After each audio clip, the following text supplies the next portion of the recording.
नमस्ते, प्रणाम। आज हम पढ़ेंगे सल्तनत काल और सल्तनत काल का सबसे पहला वंश है गुलाम वंश। गुलाम वंश के बारे में जानेंगे। ये वीडियो बहुत ही लाभदायक है अगर आप किसी भी एग्जाम की तैयारी कर रहे हैं। यकीन मानिए इसमें ऐसे ऐसे प्रश्न लेके आया हूं जिन्हें देखकर आपको लगेगा कि हाँ, ये प्रश्न बिल्कुल इंपॉर्टेंट है और ये प्रश्न एग्जाम में पूछे जा सकता है। तो आइए शुरू करते हैं और पढ़ते हैं गुलाम वंश। गुलाम वंश की स्थापना कुतुबुद्दीन ऐबक ने किया था। वह मोहम्मद गोरी का गुलाम था। कुतुबुद्दीन ऐबक ने अपना राज्य के अभिषेक 24 जून 1206 में किया था। कुतुबुद्दीन ऐबक ने अपनी राजधानी लाहौर में बनाई थी। कुतुबुद्दीन ऐबक ने कुतुब मीनार की नींव डाली थी। ध्यान रखें, कुतुबुद्दीन ऐबक ने कुतुब मीनार की नींव डाली थी, सिर्फ नींव डाली थी। दिल्ली के कुव्वत उल इस्लाम मस्जिद का निर्माण कुतुबुद्दीन ऐबक ने कराया था और अजमेर में 2.5 दिन का झोपड़ा का भी निर्माण कुतुबुद्दीन ऐबक ने ही कराया था। कुतुबुद्दीन ऐबक को लाल बख्श यानी लाखों का दान देने वाला भी कहा जाता था। कुतुबुद्दीन ऐबक का सहायक सेना नायक बख्तियार खिलजी, जिसने नालंदा विश्वविद्यालय को ध्वस्त करने का काम किया। कुतुबुद्दीन ऐबक की मृत्यु 1210 ईस्वी में चौगान खेलते समय घोड़े से गिरकर हो गई। चौगान, जिसे आज की भाषा में पोलो भी कहते हैं, और उसे लाहौर में दफनाया गया। कुतुबुद्दीन ऐबक की मृत्यु के बाद कुतुबुद्दीन ऐबक का उत्तराधिकारी आराम शाह हुआ, जिसने मात्र 8 महीने शासन किया। आराम शाह की हत्या कर इल्तुमिश 1211 में दिल्ली की गद्दी पर बैठा। इल्तुमिश तुर्किस्तान का इलवरी तुर्क था, जो कुतुबुद्दीन ऐबक का गुलाम और उसका दामाद था। कुतुबुद्दीन ऐबक की मृत्यु के समय वह बदायूं का गवर्नर था। इल्तुमिश ने सुल्तान बनने के बाद सबसे पहला काम अपनी राजधानी को उसने बदला। अपनी राजधानी को लाहौर से दिल्ली लेकर आया। इल्तुमिश पहला शासक था जिसने बगदाद के खलीफा से वैधानिक स्वीकृति प्राप्त की थी कि वो सुल्तान है, यानी सुल्तान की वैधानिक स्वीकृति प्राप्त की थी उसने बगदाद के खलीफा से। इल्तुमिश के महत्वपूर्ण कार्य को जानेंगे हम। उसने सबसे पहले, जो अक्सर एग्जाम में पूछा जाता है कि कुतुब मीनार के कार्य को पूर्ण किसने कराया, तो इल्तुमिश ने। और कुतुब मीनार की नींव किसने डाली, तो कुतुबुद्दीन ऐबक ने। इल्तुमिश ने सबसे पहले शुद्ध अरबी सिक्के जारी किए, चांदी का टका और तांबे का जीतल। इल्तुमिश ने एकता प्रणाली चलाई। इल्तुमिश ने एक और संगठन बनाया, जिसे 40 गुलाम सरदारों का संगठन, जिसे तुर्काने चहलगानी के नाम से जाना जाता है। प्रश्न अक्सर पूछा जाता है कि तुर्काने चहलगानी का निर्माण या संगठन किसने बनाया। उसने सर्वप्रथम दिल्ली के अमीरों का दमन किया। इल्तुमिश की मृत्यु 1236 में हो गई। इल्तुमिश की मृत्यु के बाद उसका पुत्र रुकनुद्दीन फिरोज गद्दी पर बैठा, जो अयोग्य शासक था, और उसकी मां उसके शासनकाल में, जो बहुत ही छोटा सा समय था, उसमें वही छाई रही। रुकनुद्दीन फिरोज के बाद रजिया सुल्तान दिल्ली की गद्दी पर बैठा। इस प्रकार सल्तनत काल को रजिया सुल्तान के रूप में दिल्ली सल्तनत की पहली महिला शासक मिली। रजिया सुल्तान ने प्रथा का त्याग कर पुरुषों की तरह चोगा और कूला पहनकर दरबार में जाने लगी।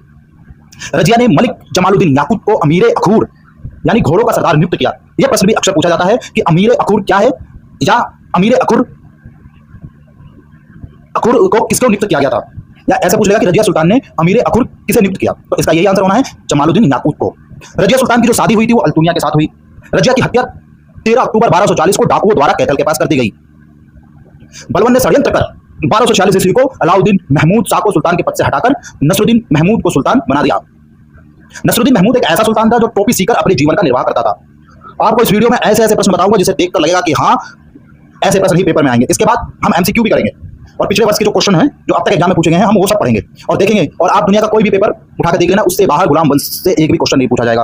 अगले बलवन के बारे में देखते हैं। बलवन ने अपनी पुत्री का विवाह नसरुद्दीन महमूद के साथ किया था। बलवन का वास्तविक नाम बहाउद्दीन था। वो इल्तुमिश का गुलाम था। ध्यान रखने वाली बात कि बलवन इल्तुमिश का गुलाम था और इल्तुमिश किसका गुलाम था, कुतुबुद्दीन ऐबक का। और कुतुबुद्दीन ऐबक किसका गुलाम था, मोहम्मद गौरी का। बलवन ने तुर्काने चहलगानी का विनाश कर दिया, यानी समाप्त कर दिया। बलवन 1266 में गयासुद्दीन बलवन के नाम से दिल्ली की गद्दी पर बैठा। वो मंगोलों से दिल्ली की रक्षा करने में कामयाब रहा। उसने सीरी नामक नया नगर बसाया। बलवन ने अपने राज दरबार में पैबोस और सिजदा की प्रथा चालू की। पैबोस यानी सुल्तान के पैर छूना या चूमना, सिजदा यानी सर झुकाकर सुल्तान को सलाम करना। बलवन ने फारसी रीति रिवाज पर आधारित नौरोज यानी फारसी साल का पहला दिन को उत्सव के रूप में प्रारंभ करना स्टार्ट किया। अक्सर प्रश्न पूछा जाता है कि नौरोज त्योहार मनाना या नौरोज उत्सव मनाना किसने प्रारंभ करा, तो आंसर आता है बलवन। नसरुद्दीन महमूद ने बलवन को उल्लू खां की उपाधि दी। बलवन टाइपिंग एरर है। बलवन शिकार के अभियान के बहाने अपनी सेना को लंबी दूरी तक कवायद कराकर उन्हें दुरुस्त रखता था।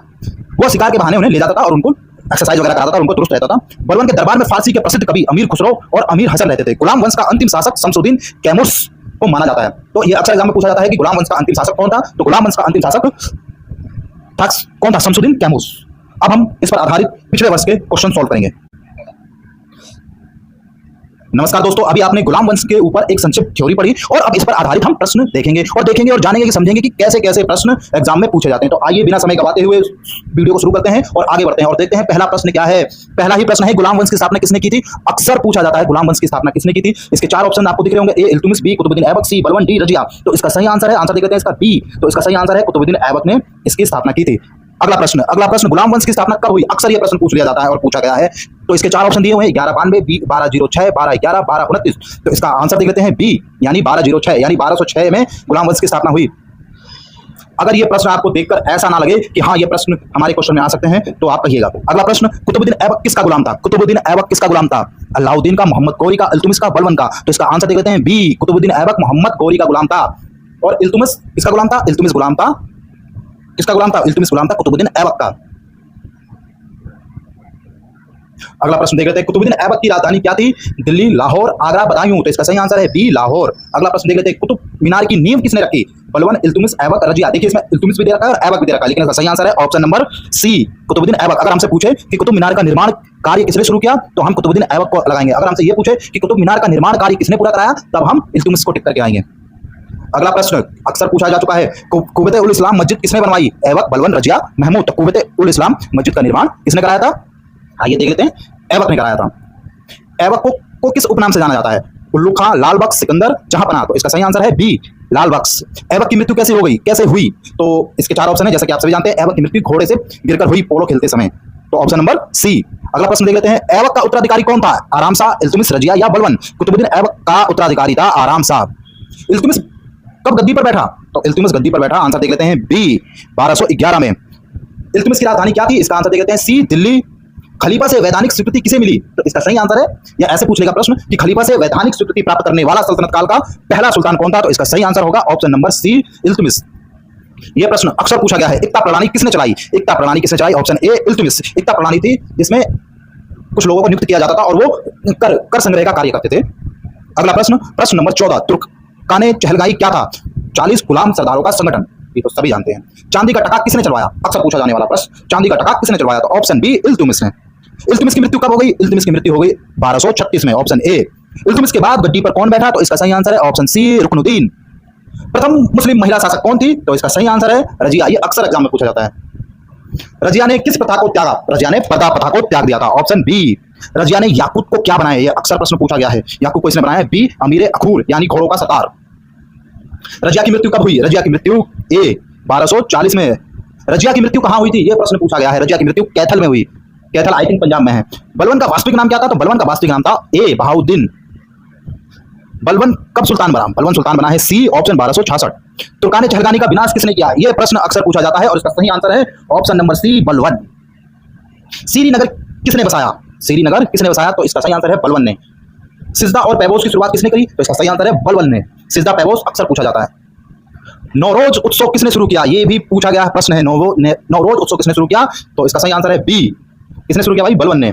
लोह एवं रक्त की नीति किसने अपनाई थी? ये अक्सर एग्जाम में पूछा जाता है, तो इसका सही आंसर है बलबन।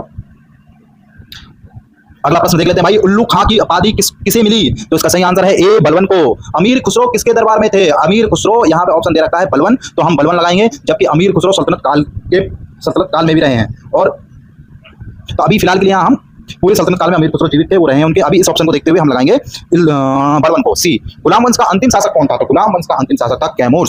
आशा करता हूं आपको मेरी वीडियो अच्छी लगी हो। धन्यवाद।